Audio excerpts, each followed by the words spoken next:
7절까지 말씀인데 우리 8절까지 같이 읽었습니다. 자, 오늘 이 말씀을 중심으로 긍휼, 행동하는 공감력을 키우라. 긍휼, 행동하는 공감력을 키우라라는 제목으로 함께 말씀을 나누겠습니다. 요즘 베트남 전역에서 코리아 바람이 불고 있습니다. 그것은 박항서 감독이 이끄는 베트남 축구 대표팀이 지난 15일에 열린 스즈키컵에서 우승을 했기 때문이죠. 2018년 이후 10년 만에 아시아 축구 연맹에서 개최한 이 국제 축구 경기 대회에서 10년 만에 승리한 경기입니다. 여러분, 그 열풍이 얼마나 뜨거웠던지 마치 우리나라 2002년도 월드컵 때 대한민국하고 뭐 한밤중에 빵빵빵 거렸던 것과 거의 흡사합니다. 승리가 확정됐을 때 박항서 감독이 히딩크 감독처럼 이 어퍼컷 세레머니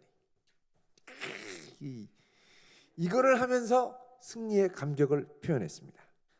그리고 이 벤치에 앉아있던 선수들을 부둥켜 안고 그리고 안경을 딱 고쳤었죠. 그리고 잠시 후에 자기 벤치로 돌아갔습니다. 자, 이때 모든 카메라가 박항서 감독한테 집중되지 않았겠습니까? 그때 박항서 감독이 뭐 했을까요? 기도했습니다. 이게 베트남 전역과 공산주의거든요. 공산주의. 베트남 전역과 전 세계의 텔레비전으로 생중계됐죠. 근데 그 워낙 감격적인 순간이라서 베트남 사람들이 이걸 그냥 확 받아들여 버린 거예요. 이걸 계기로 요즘 베트남 선교의 문이 활짝 열렸습니다.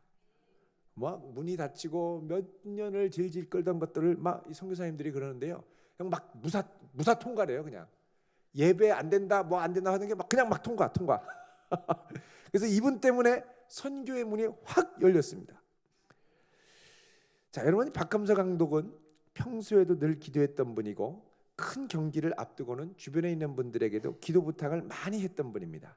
이분이 제일 좋아했던 말씀이 뭐냐? 데살로니가전서 5장 17절. 쉬지 말고 기도하라. 그러는 성도 될 수 있기를 바랍니다. 쉬지 말고. 사실 이 박항서 감독이 베트남에서 이렇게 승승장구하는 이유가 뭘까를 생각해 보면 이분도 늘 인터뷰에서 고백합니다만 그건 뭐냐면 그가 이미 가난한 마음을 경험했었기 때문에, 가난한 마음을 소유했었기 때문이라는 것이죠. 여러분, 이분이 나이가 한국 나이로 60세입니다. 은퇴할 나이죠. 나이가 드니까 더 이상 고국 대한민국에서는 그를 축구 감독으로 불러주지 않았습니다. 그때 그를 불러줬던 곳이 어디냐? 베트남이었죠. 그래서 베트남에게는 늘 빚진 자의 마음, 고마운 마음이 있었습니다. 그래서 그때의 초심을 잃지 않고 열심히 뛰려고 최선을 다하려고 노력을 했던 것이죠. 그런데 여러분, 한 가지 여기서 우리가 궁금한 게 있습니다. 아니, 박항서 감독이 한국에서는 거의 이렇게 찬밥 신세였다라는 걸 베트남에서 몰랐느냐? 그게 알고 있었어요. 그리고 인기가 없다는 것도 알고, 그래서 박항서 감독이 처음 부임했을 때 이런 한국에서의 인기 없는 모습, 이런 것들을 아주 부정적인 네거티브 언론들이 막 한동안 이제 방영을 했었습니다. 그럼에도 불구하고 그를 불렀던 게 뭐냐?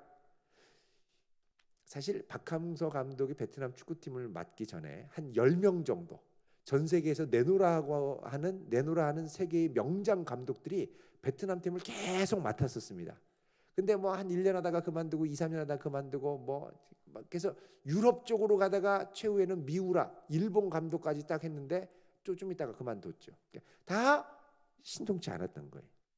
그래서 찾다가 그래도 히딩크 감독과 같이 했던 사람이라고 해서 기용을 한 겁니다. 여러분, 이 베트남에서도 이제 지나면서 마음이 가난해진 거죠. 옛날에는 그래도 명장, 유명한 사람 감독을 딱 세우면 될 것 같은데 유명한 사람을 세웠더니 뭐 내가 옛날에 훈련할 때는 이랬고 내가 옛날에 맡았던 선수들은 이랬고 왜 안 따라주고 뭐 좀 안 좋으면 자기가 잘못했다라는 걸 인정을 안 하고 다 선수 탓인 거죠. 그러니까 이게 내 탓이 아니라 다 선수 탓이니까 쟤네들하고 못하겠네. 그리고 이제 그만두는 겁니다. 근데 박항서 감독이 이제 감독에 대해서 갔더니 정말 나 같은 죄인을 불러주신, 나같이 부족한 사람을 불러주신 이 베트남에게 너무 고마워서 어떻게 해요? 가난한 마음으로 내가 뭘 있다, 내가 이렇다 이런 거 하나도 이게 어떻게 돼요? 권위가 없죠. 권위 없는 자처럼 그들과 친구가 되고 그들의 마음을 사고 그들에게 헌신하고, 그러니까 어떻게 됩니까? 팀워크가 돌지요. 감독과 선수가 하나가 됐습니다. 그리고 전략은 히딩크 감독에게 배웠던 것들을 그대로 쓰죠. 훈련하는 장면 보면요, 옛날에 히딩크 감독이 우리나라 선수를 훈련했던 거랑 거의 똑같이 해요.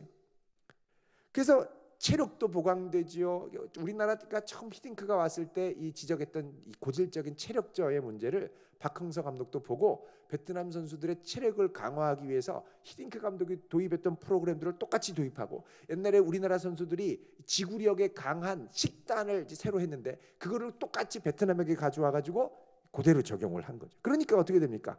한 마음이 되죠. 전략도 뛰어나죠. 체력도 받쳐주죠. 그러니까 좋은 성과가 나오는 겁니다. 자, 이렇게 좋은 성과가 날 때까지 노력하고 애를 썼는데 그 근본적인 마음에는 뭐가 있느냐? 가난한 마음. 여러분, 오늘 우리 본문에서 읽은 이 산상수훈의 8복 중에 5가지가 나옵니다. 이 보면은 심령이 가난한 자, 그리고 애통하는 자의 복, 온유한 자의 복, 의에 줄이고 목마른 자의 복, 긍휼히 여기는 자의 복입니다. 자, 요 복들은 무엇을 위한 복이냐면 천국을 누리는 자, 천국을 누려야 하고 소유해야 될 자들이 가져야 될 필수적인 복들입니다. 근데 이 복들은 어떻게 되냐면 서로 간에 긴밀하게 연결이 되어 있습니다. 자, 박항서 감독의 선수들과 하나가 된 건 가난한 마음이라고 그랬죠. 근데 가난한 마음과 함께 어떻습니까? 이들을 긍휼히 여기는 마음. 여러분, 긍휼히 여긴다라는 말, 오늘 이제 제목이 행동하는 공감력이라고 했는데, 긍휼히 여긴다라고 하는 이 헬라어 엘레에모는 아이고 쯧쯧쯧쯧 안 됐다 이러고 지나가는 게 아니고, 어려움 속에 있는 사람의 입장이 돼서, 내가 그 사람의 입장이 돼서 그와 공감하고 그를 안타깝게 여기고 불쌍히 여기고 부드럽고 친절하게 되면서 관용을 베풀고 일으켜 세워주는 것, 이게 긍휼히 여기는 겁니다. 쉽게 말하면 긍휼히 여긴다라는 건 뭐냐? 그와 공감하며 함께 행동하는 것, 행동하는 공감력이라는 거죠. 그럼 이런 공감력은 어디서 오느냐? 나도 은혜 받은 자라는 가난한 마음에서 온다는 거예요. 그러니까 이 나같이 참 부족하고 가능성 없는 사람을 하나님이 참 불쌍히 여겨주시고 또 베트남이 나에게 호의를 베풀고 해서 여기까지 왔구나, 자, 이런 마음을 갖고 참 나를 그렇게 귀하게 여겨주니 나도 열심히 최선을 다해야지 하고, 그런 마음으로 선수들에게 갔더니 선수들도 애통하고 가난하게 여기고 같이 불쌍히 여기면서 서로 같이 호흡을 맞춰 가더라는 것이죠. 이럴 때 마음이 열리고 통하게 됩니다. 여러분, 이런 마음이 심령이 가난한 자와 아주 긴밀히 연결되어 있다고 그랬죠. 가난하다라는 건 뭐냐? 뭐 조금 부족한 정도가 아니라 누군가의 도움 없이 한순간도 견뎌낼 수 없는 절대적인 가난, 이게 푸토코스, 가난하다는 겁니다. 다른 말로 하면 하나님, 저는 주님 한 분만이 필요합니다. 주 없이는 한순간도 견뎌낼 수 없습니다. 주님만이 나의 힘이 되셔 주셔야 됩니다. 이런 마음으로 부르짖으며 나아간다는 겁니다. 여러분, 내 인생이 정말 하나님의 손에 달려 있음을 믿으십니까? 그러면 하나님께 나와서 긍휼히 여겨달라고 기도하셔야 돼요. 하나님, 나의 마음과 입장을 긍휼히 여기시고 오셔서 나에게 역사하여 주옵소서, 이게 긍휼히 여기는 마음이라는 거예요. 근데 내가 그렇게 간절한 마음이 안 생긴다라면 그건 뭐냐? 내가 하나님 말고 다른 거 의지할 수 있는 것이 있다라는 거죠. 여러분, 이 가난한 마음에서 뭐가 나오냐면 애통하는 마음이 나옵니다. 여러분, 애통하는 마음이라는 건 뭐냐면 마땅히 있어야 할 것이 없는 것을 안타까워하면서 슬퍼하는 것, 이게 애통하는 마음입니다. 여러분, 성도의 애통은 뭡니까? 하나님의 통치, 하나님의 나라가 이 땅에 마땅히 임해야 되는데 그런 것이 없다라는 걸 안타까워하면서 슬퍼하는 거예요. 그리고 이런 사람은 하나님의 능력을 절대적으로 신뢰하기 때문에 작은 일로 분노하지 않고 하나님을 신뢰하기 때문에 거기서 오는 온유함, 여유가 생깁니다. 이게 바로 의에 줄이고 목마른 마음이라는 것이죠. 여러분, 이런 마음을 갖는 게 성도의 경쟁력입니다. 세상 사람들에게서는 찾아볼 수 없는 성도만의 경쟁력입니다. 의에 줄이고 목마른 마음, 가난한 마음, 온유한 마음, 공감하는 행동력. 여러분 요즘에 우리나라에서 한창 뜨는 마트 중에 코스트코가 있습니다. 코스트코. 이 코스트코는 대형 마트보다 훨씬 우리나라에 있는 대형 마트보다 붐비고 복잡하죠. 여기 파는 거 맛있지 않습니까? 불고기, 베이크, 아이스크림 뭐 이따만하게 줘요. 정말 가끔씩 먹고 싶을 때가 있습니다. 이거 보면은요, 참 처음에는 우리나라 요 대전에 왔을 때 제가 기억하는데 사람들이 별로 안 갔어요. 뭐 이상한 것만 팔아 뭐 이러고서는 안 갔어요. 근데요, 지금은 거기에 중독돼서 거기는 터져 나갑니다. 다른 마트에 비해서 터져 나가요. 여러분 보통 이제 이 코스트코 같은 이 유통업을 보면 이제 유통업을 하는 사람들의 기본적인 생각이 뭘까요? 어떻게 하면 괜찮은 제품을 비싸게 팔아서 이윤을 많이 남길까? 이게 이제 유통업을 하는 사람들의 공통된 고민 아니겠습니까? 그런데 이 코스트코를 창업한 이분 이름이 짐 시네갈입니다. 시네갈. 시네마가 아니라 시네갈. 짐 시네갈. 이분이 미국에서 뭐라고 그러냐면 유통업계의 스티브 잡스라고 그럽니다. 아주 역발상. 이분이 코스트코를 몇 살에 창업했냐면 47살에 창업했습니다. 47세 이하 되시는 분은 창업의 두려움을 버리시길 바랍니다. 47살. 지금도 살아 있으니까요. 이분이 현업으로. 이분이 47살에 창업을 했는데 어떤 생각을 갖고 했냐면, 야, 어떻게 하면 제품을 더 싸게 팔아서 고객에게 유익을 줄까, 이 생각을 한 거예요. 예를 들면 일반 소매업자가 49,000원짜리 전자제품을 이미 있으면 39,000원에다가 뛰어갔다가 어떻게 이 제품을 52,000원에 팔까, 이 생각을 하거든요. 근데 이 짐 시네갈은 어떻게 하면 이거를 싸게 더 구입을 해서 49,000원짜리를 4만 원에 팔 수 있을까? 근데 4만 원에 팔아요. 파는데 어떻게 하면 이걸 또다시 38,000원으로 낮춰서 팔 수 있을까? 이 고민을 한다는 거죠. 이게 발상 자체가 다른 거예요. 아주 높은 비전이 아니라 아주 낮은 비전, 가격에 대한 아주 바닥을 기는 비전을 아주 담대하게 실현하려고 하는 사람이죠. 여러분, 미국의 월마트가 취급하는 상품 가지수가 10만 개입니다. 다 외우지도 못해요. 10만 개. 근데 코스트코는 4,000개밖에 안 됩니다. 10만 개면 이 세상에 있는 물건들 팔 수 있는 건 다 파는 게 10만 개거든요. 여러분 집에 가면 여러분 일상생활에 필요한 물건이 뭐 얼마나 되나 한 10만 개 되시나요? 코스트코는 딱 4,000개. 그러니까 물류비가 적어지고 관리 비용이 절감되면서 가격이 팍 낮아지는 거죠. 자, 이분이 가난한 마음을 품고 있다라는 게 아주 극명하게 드러나는 게 그분의 연봉입니다. 연봉. 2010년도에 알려진 이 시네갈의 연봉이 화제가 됐습니다. 이분의 연봉이 우리 돈으로 4억이었습니다. 물론 4억 많죠. 엄청나죠. 근데 코스트코 CEO다. 그러면 또 얘기가 달라집니다. 왜냐하면 2010년도에 코스트코의 매출의 절반밖에 되지 않았던 코카콜라 CEO의 연봉이 163억 원이었습니다. 억 원이었습니다. 근데 시네갈은 그러니까 보통 이 직원보다 한 100배 이상 받는 거예요. 그러니까 시네갈은 나는 그렇게 아니다. 가난한 마음으로 그냥 직원의 한 몇 배 정도 수준으로 딱 유지를 한 거죠.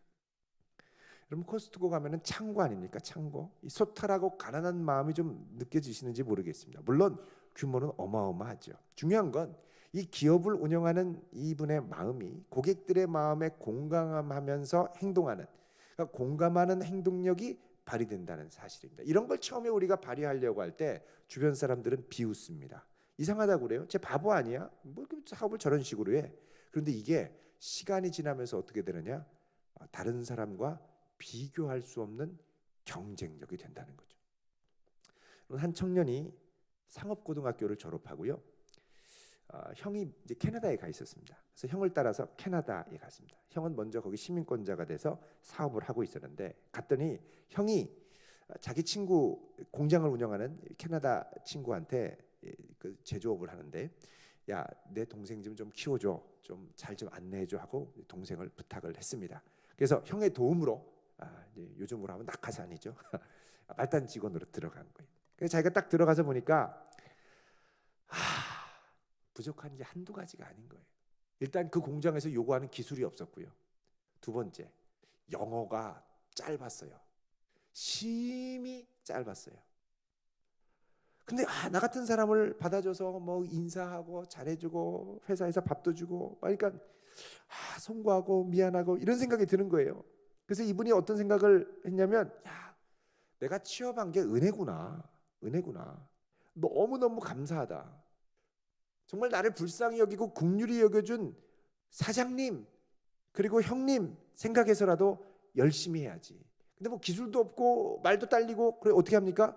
그래서 이분이 시작한 게 뭐냐면 다른 직원들보다 무조건 30분 일찍 출근해요.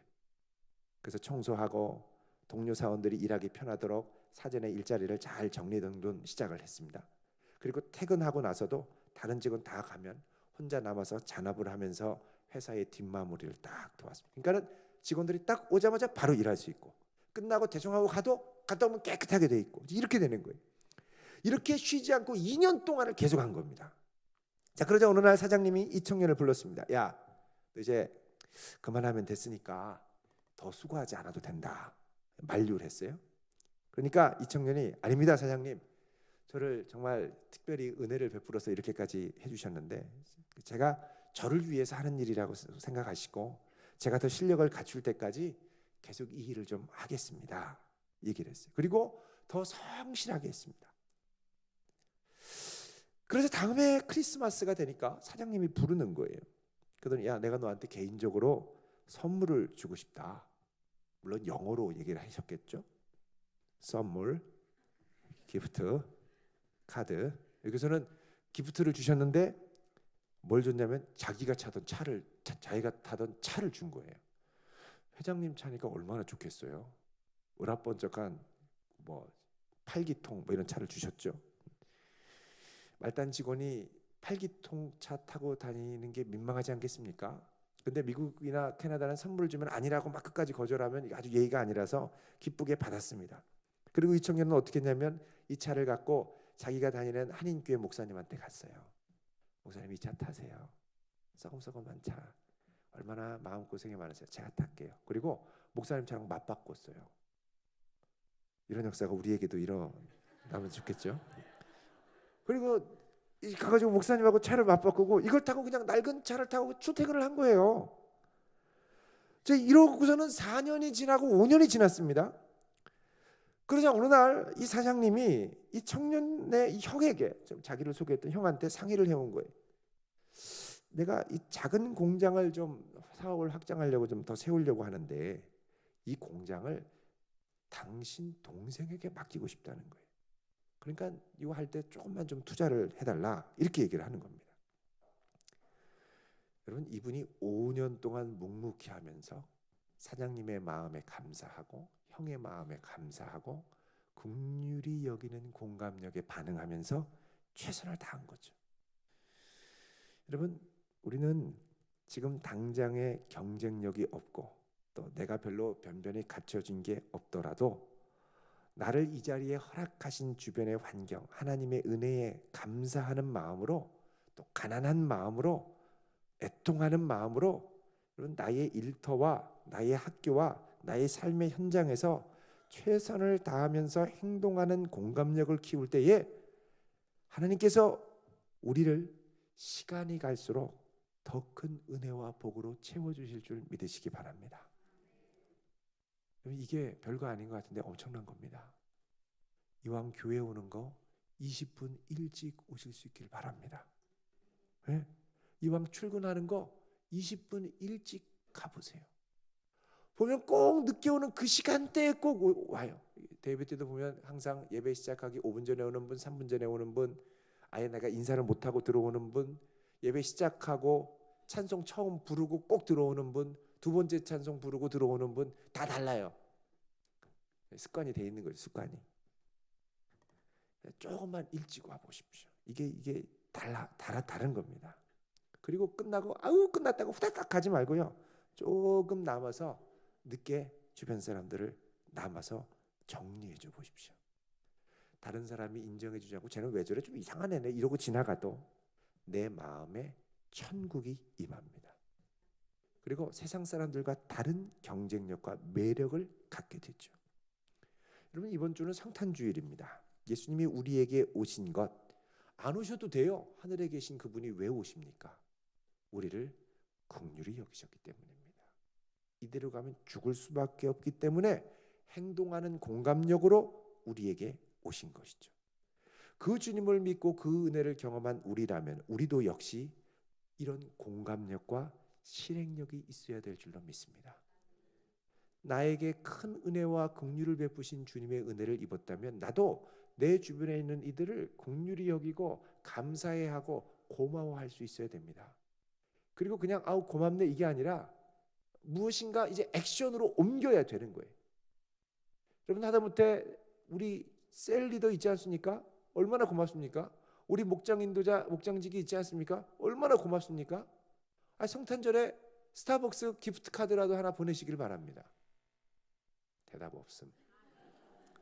고맙잖아요. 주일에 와서 수고하고 헌신하고 이게 실천하는 거죠. 또 리더들도 그냥 부족한 리더를 그래도 따라줘서 고마워하고 솜사탕이라도 하나씩 주시길 바랍니다. 솜사탕은 너무 약한가요? 여기도 스타벅스 이렇게 아닙니다. 말을 잘못했습니다. 미소라떼 교환권을 주시기를 바랍니다.